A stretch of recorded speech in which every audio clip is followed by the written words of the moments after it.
कवर्धा कांड इस वक्त काफी सुर्खियों में है।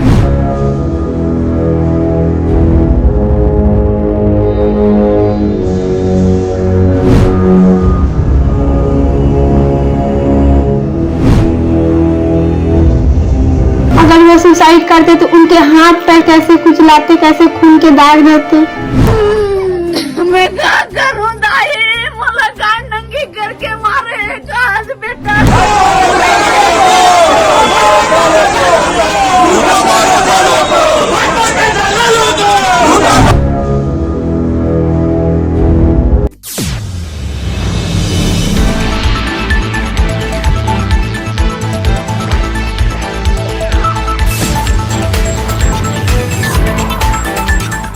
कवर्धा कांड इस वक्त काफी सुर्खियों में है। विदित हो कि छत्तीसगढ़ राज्य के एक ऐसा जिला जिसका नाम है कबीरधाम कवर्धा।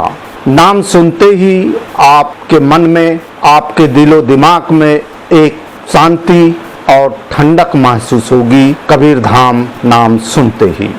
लेकिन कबीरधाम जिले के बोडला विकास खंड रेंगाखार थाना क्षेत्र अंतर्गत लोहारीडीह गांव है और इस गांव में एक कांड होता है और उस कांड को लेकर शासन, प्रशासन और राजनीति इस समय प्रदेश में काफी गरमाई हुई है और गरमाने का कारण भी आगे हम बताएंगे और आप उसे परखेंगे। आपने कवर्धा की घटना को लेकर कहीं सुना होगा, देखा होगा, पढ़ा होगा, लेकिन एक बात आपको समझ आई होगी कि इस घटना के पीछे का कारण क्या था।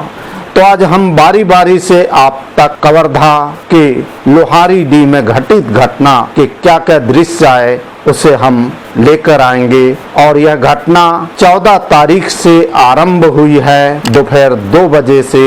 उसके बाद से आज तक क्या हुआ है उस संदर्भ में चर्चा करेंगे।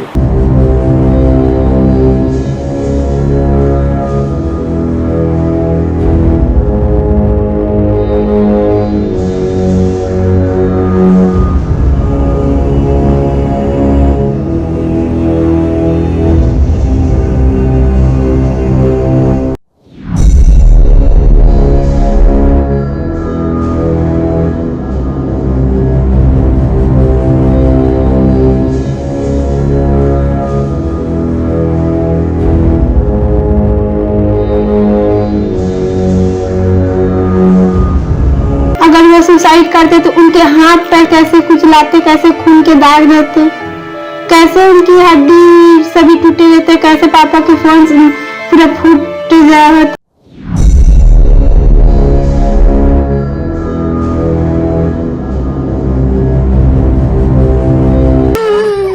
मैं क्या करूं दाई, मला काय नंगी करके मारे आज बेटा। आज दो लड़के से दिला जोड़ी नुई बेटा तो दाई के कसदा के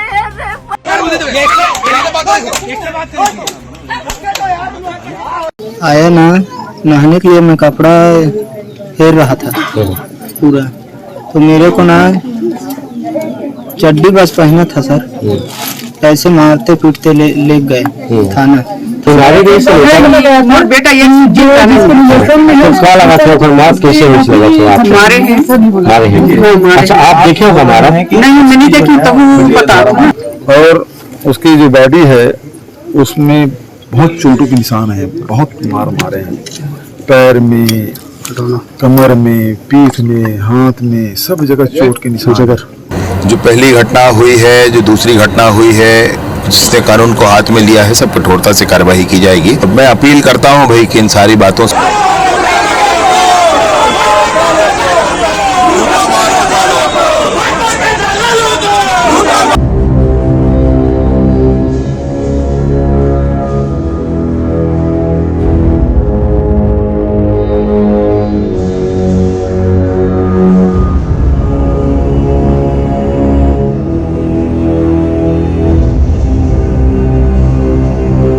तो नमस्कार, आप देखना शुरू कर चुके हैं न्यूज आप तक छत्तीसगढ़। कवर्धा जिले के लोहारी गांव में 15 तारीख की सुबह 9 बजे शिव प्रसाद उर्फ कचरू राम साहू के परिजनों को सूचना मिलती है कि कचरू राम साहू की मौत हो गई है।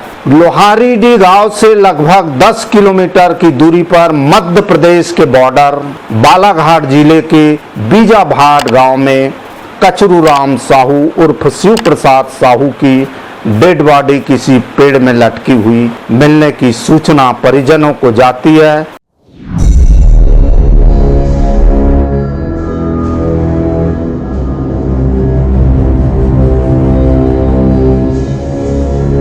परिजनों के साथ ग्रामीण भी वहां पहुंचते हैं। बॉडी को देखकर परिजन और ग्रामीण आक्रोशित और उत्तेजित हो जाते हैं और वो कहते हैं कि कचरू राम साहू उर्फ शिव प्रसाद साहू ने आत्महत्या नहीं की है, उसकी हत्या हुई है। और पुलिस पोस्टमार्टम के लिए बॉडी लेकर जाती है। उसके बाद में कचरू राम साहू उर्फ शिव प्रसाद साहू के 9 वर्षीय बेटे के समक्ष कचरू राम साहू का अंतिम संस्कार अर्थात उसे दफना दिया जाता है। परिजन को डेड बॉडी नहीं दी जाती है। इससे पूरा तनातनी का माहौल निर्मित हो जाता है। अब तनातनी का माहौल या आक्रोशित होने की बात कहां से उत्पन्न हुई? दरअसल उसी गांव में लोहारीडीह गांव में रघुनाथ साहू, कचरू राम साहू का आपको परिचय दे दे कि कचरू राम साहू क्षेत्रीय साहू समाज के अध्यक्ष थे और कांग्रेस के कार्यकर्ता भी थे। वही कचरू राम साहू की मौत के बाद में गांव में तनातनी और आक्रोश का माहौल निर्मित हो जाता है और यह आक्रोश के माहौल के निर्मित होने के पीछे का कारण पुलिस को भी पता था। क्योंकि यह मामला कोई नया नहीं था, यह मामला बहुत ही पुराना था। यहाँ आपको हम थोड़ा रोकते हैं, अब लिए चलते हैं रघुनाथ साहू की ओर। रघुनाथ साहू ग्राम लोहारीडीह का उप सरपंच है और लगातार 3 बार सरपंच रह चुका है। वह भारतीय जनता पार्टी का नेता है। उसकी पत्नी वर्तमान में सरपंच है और रघुनाथ साहू और कचरू राम साहू के बीच में काफी पुराना विवाद है। और विवाद क्या है यह भी हम आपको बताते हैं। दरअसल आबादी की जमीन होती है, उस पर रघुनाथ साहू ने कुछ हिस्से पर कब्जा कर लिया और कब्जा खाली नहीं कर रहा है, जिससे लगातार कचरू राम साहू और रघुनाथ साहू के बीच विवाद होते रहा। समाज की भी समझाइश दी गई, पुलिस द्वारा भी समझौता हुआ, किंतु दोनों में कोई सुधार नहीं हो रहा था, दोनों में कोई रायशुमारी नहीं बन रही थी। इसी को लेकर एक बार कचरू राम साहू ने रघुनाथ साहू की पिटाई की थी और पिटाई के दौरान जब मार खाने के बाद रघुनाथ साहू ने कहा कि मैं तुझे जान से मार दूंगा। यह बात गांव में प्रचारित हो चुकी थी और उसके बाद कचरू राम साहू की जब मौत होती है तो गांव पूरा आक्रोशित हो जाता है और पुलिस की चूक के कारण एक बहुत बड़ी और नई घटना का जन्म होता है। रघुनाथ साहू के घर परिजन और गांव वाले ताबड़तोड़ आक्रोशित होकर प्रवेश करते हैं। रघुनाथ साहू के घर के परिवार के सदस्य अपनी जान माल की रक्षा करने के लिए मौका देखकर इधर उधर भागते हैं, जिसमें बच्चे भी थे और एक रघुनाथ साहू की गर्भवती बहू भी थी, वह भी अपनी जान को बचाकर भागती है। रघुनाथ साहू अपनी जान की रक्षा करने के लिए मकान के ऊपर पटाव में छुपता है, लेकिन भीड़ हर किसी को पीटते हुए, मारते हुए, रोनते हुए पहुंच जाती है। रघुनाथ साहू को भी मारती है और रघुनाथ साहू का घर को आग के हवाले कर देती है।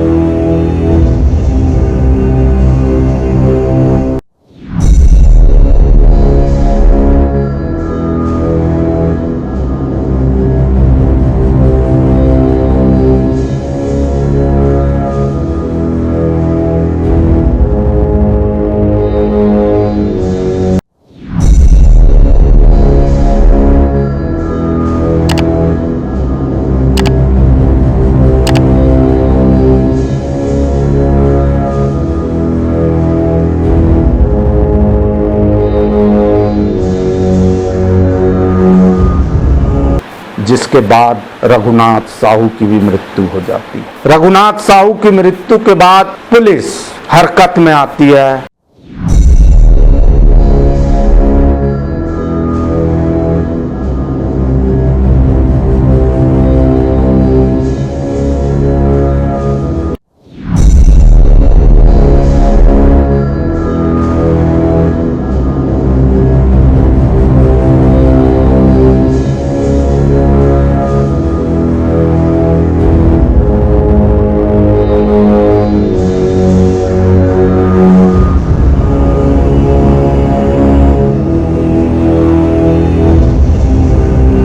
मुस्तैदी में आती है और लगभग गांव के 70 से 80 लोगों को गिरफ्तार करने के लिए लगातार लाठियों से प्रहार कर। इस घटना के संदर्भ में जो दृश्य आए हैं उसे आपको एक बार देखना चाहिए। इन मासूम बच्चों की आवाज को आपको सुनना चाहिए। फोटो में मेरे पापा, मेरे भाई, मेरी बहन, मेरी मम्मी है और मैं अपनी नानी के यहाँ रहती थी पहले, तो मेरा फोटो इसमें नहीं है।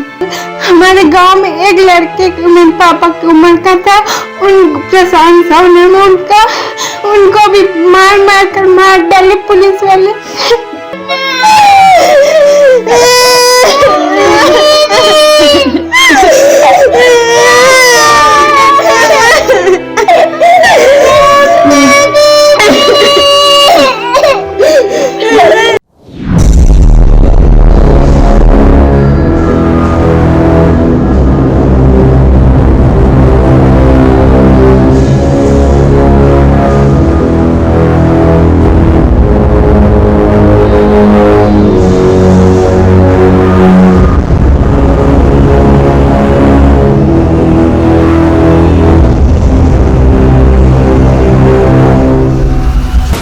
यहाँ पे रघुनाथ साहू नाम के व्यक्ति को गांव के बहुत सारे लोगों ने क्या किया, उसके घर में तोड़फोड़ की और उसके घर में आग लगा दी है।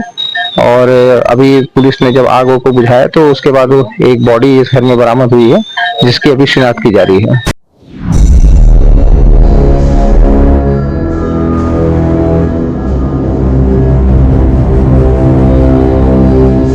और इसके बाद में पुलिस की बेरहमी से पिटाई के जो दृश्य आपने देखा, उस दृश्य के बाद में और आवाज उठते ही शासन प्रशासन ने वहां पर कुछ आंशिक फेरबदल किया। पुलिस के एएसपी को वहां से हटाया और कुछ पुलिस कर्मियों को भी वहां से हटाया, किंतु मामला शांत नहीं हुआ और फिर माहौल और उग्र हो गया। क्योंकि ग्रामीणों की माने तो पुलिस ने जिन लोगों को गिरफ्तार किया उनकी बेरहमी से पिटाई की, चलने के लिए मजबूर। इसी में एक प्रशांत साहू था जिसको इतना बेरहमी से मारा गया कि उसके सीट पर, पीठ पर हर जगह ऐसे निशान थे। प्रदेश में विपक्ष ने आवाज उठाई और उसकी जो बॉडी है उसमें बहुत चोटों के निशान है, बहुत मार मारे हैं, पैर में, कमर में, पीठ में, हाथ में, सब जगह चोट के निशान और बेहद दर्दनाक मौत हुई है। और कितना बेरहमी से पुलिस वाले मारे हैं वो उसके जख्म है वो बता रहे हैं, बेहद दुखद है। अभी सुनने में आया है कि और लोग भी जेल में जो बंद हैं उनकी हालत भी बहुत खराब है। और ये भी है कि कई लोग चल नहीं पा रहे हैं, कोई खा नहीं पा रहे हैं। अभी उसका भाई आया है तो वो भी अपना निशान दिखा रहा था। उसकी माँ है वो चल नहीं पा रही है, वो भी दुखी है, बहुत मारे उसे। अगर विपक्ष इस मामले पर सामने नहीं आता, विपक्ष का आरोप है, तो पता नहीं ये मामला वहीं पे रुक जाता। इसके बाद प्रशांत साहू की भी पुलिस अभिरक्षा में मौत हो जाती है और माहौल फिर तनातनी का होता है। कुछ दृश्य ऐसे भी आए हैं जो वहां के पुलिस अधीक्षक है, देखिए वीडियो।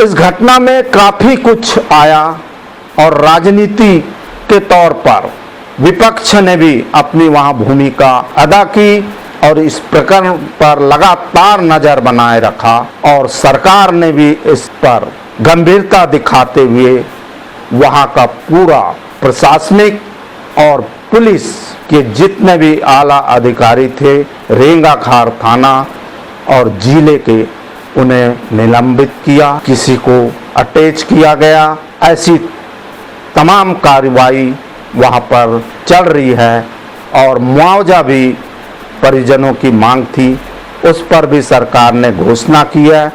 कल जब इसी घटना को लेकर विपक्ष ने प्रदेश बंद का आह्वान किया, इसका भी लगभग असर रहा।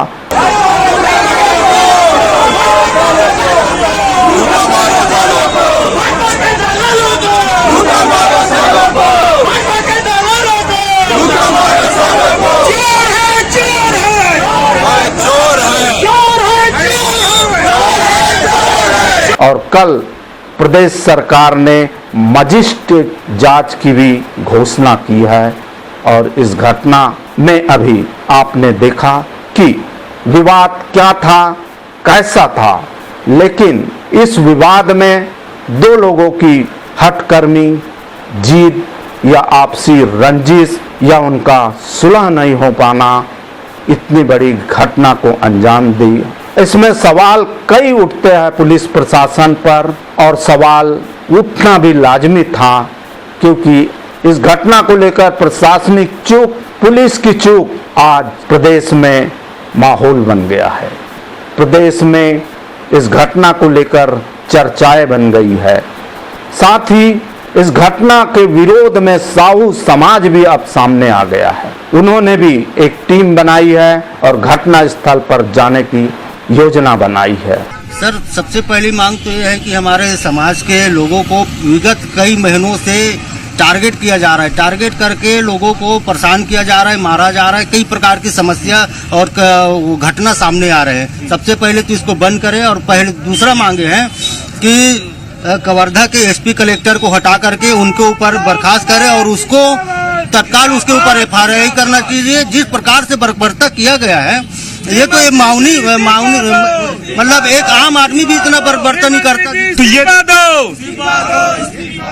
इस घटना में जो चीज भी सामने आया आपने देखा, ये सामने आया कि घटना का कारण केवल जीत हट, जिससे बेगुनाह लोगों को भी इसकी भरपाई मार खाकर या अपनी जान गंवाकर देनी पड़ी। बच्चों को भी बिखरना पड़ा, बच्चों के माताओं को भी दुख के आंसू रोना पड़े। तो क्या आने वाले समय में ऐसी घटनाओं पर रोक लगाने के लिए क्या कोई सरकार कड़े कदम उठाएगी, जिससे घटना को भयावह होने के पहले ही रोकने का प्रयास किया जाए? आज ऐसे सख्त कदम उठाने की आवश्यकता है, तभी प्रदेश में शांति कायम रहेगी। बहरहाल इस वीडियो में इतना ही। ऐसी वीडियो के साथ हम आप तक पुनः उपस्थित होंगे, तब तक के लिए हमें इजाजत दीजिए। मैं जी सुरेश कुमार, न्यूज आप तक छत्तीसगढ़ के लिए नमस्कार, जोहार।